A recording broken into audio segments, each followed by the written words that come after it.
Dim light fills the cold, mechanical room. An anguished man sits alone, surrounded by monitors. These screens separate him from the land beyond. A great number of prisoners had lost their fleeting lives at his command. They died in battle against the flowers, creatures that consume people, grow large, and multiply beyond comprehension. The man has climbed the ladder, moving from being a meager prisoner to a superior officer. His authority is total. He observes all that happens within the facility, as well as the outside world. Suddenly, a three-dimensional map manifests before him. It displays the base in bright crimson colors. Lights flash, warning him it is at risk. The monitor on the wall shows a map of the battlefield painted a similar red. The man flicks a nearby switch. The main hall of the base is projected over the room. He sees row upon row of soldiers, all employed in service to the facility. They are prisoners who have no choice but to fight. They turn to the man and lift their right hands high in recognition of his authority. He stares at them wordlessly. Then, with a decisive nod, he makes an announcement. Our time has come. We will now commence the extermination of the flowers. I expect you to give all to this struggle, up to and including your lives.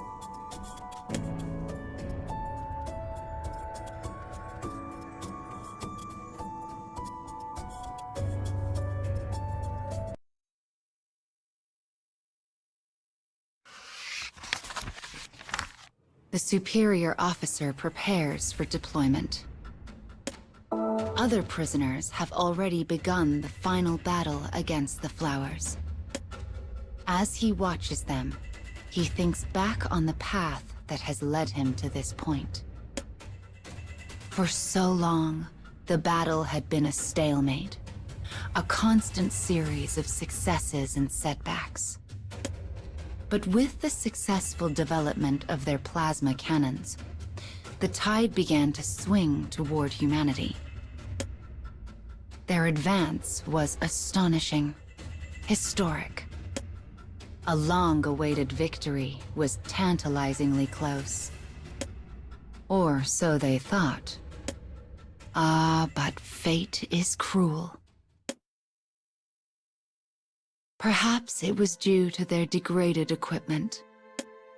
Perhaps an effect of the flowers' attacks. Though the reason eludes the man, the base has fallen into a state of collapse. The damage done to it is now beyond their ability to repair. Soon, they will be unable to create more weapons. They must secure a victory before that day. They must. It is a reckless plan, but not one without method. Though slim, there remains a chance of victory. But to achieve it, they must thread a silver needle in the dark. Knowing this, the man has ordered an all-out attack. As his gaze sweeps over the prisoners, his compatriots, he murmurs two quiet words. I'm sorry. They throw themselves into the fray, tossing aside their own lives without knowing they are humanity's last chance. The man swallows his guilt and readies his weapon. A woman comes to stand beside him, his wife. They both know they will not return. Even though all the power resides in his hands, he must continue the fight. We must avenge our child. Who said the words first? Perhaps they spoke them together. After all, they have both said them unconsciously countless times before. And with those words settled in their hearts, they set out for their ends.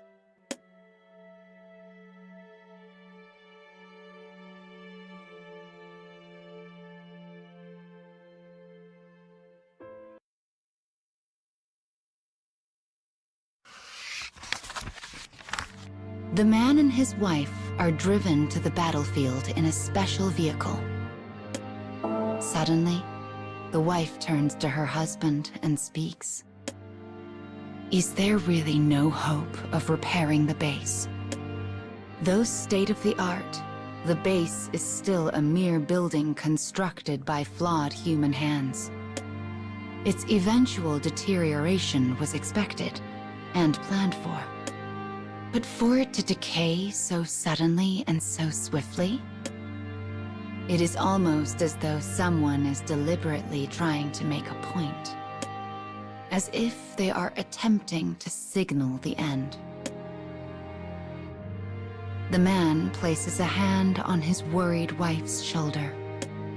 The facility at the center of the base was originally off-limits, completely concealed from the outside. Even in his position of authority, the man cannot enter the facility to learn why the base is failing. But there is little point in such thoughts now.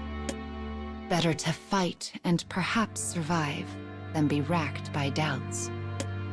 For if they do survive, there will be much work to be done bringing humanity back from the brink of extinction. Though the wife quakes in fear, she senses her husband's determination and nods quietly. In that moment, their wills align. But then, a flower attacks their vehicle. The massive abomination crashes down upon them with the force of a meteor. It happens so fast, the couple does not even have time to voice regret. It is a savage end, and wholly unsatisfying. The vehicle in which the man and woman sit is crumpled beyond recognition, killing them both before they can draw their next breath.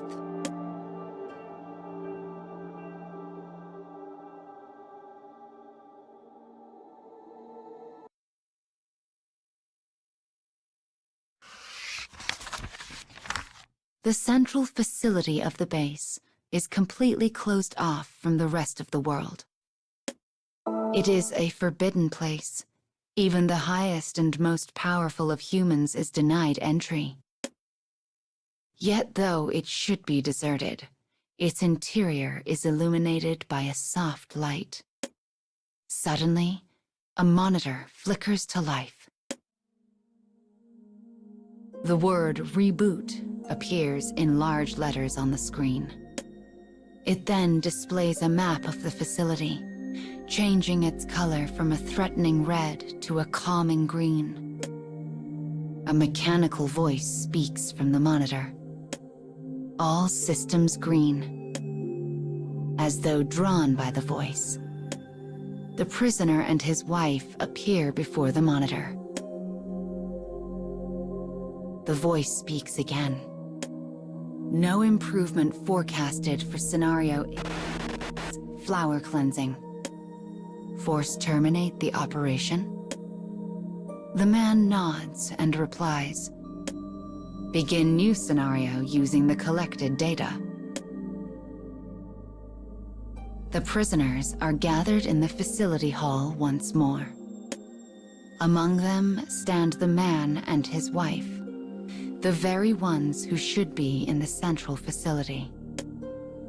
They reaffirm one another's resolve, as they always do, even though they possess no memory of the conversation. We must avenge our child.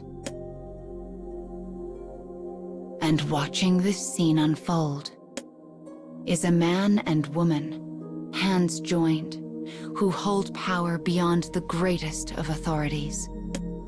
They create as many prisoners as they desire, only to cast them aside, searching for the perfect strategy to eliminate the flowers for good. They speak as one. Theirs is a plan that desecrates life, that uses it as a tool. Though it pains their souls, it is all done for the greater good. We must avenge our child. With this decision in their hearts, they press the switch and reset the world. They do so to bring about a new beginning, to see it through to a new end. And thus, it begins. Thus begins a new tale.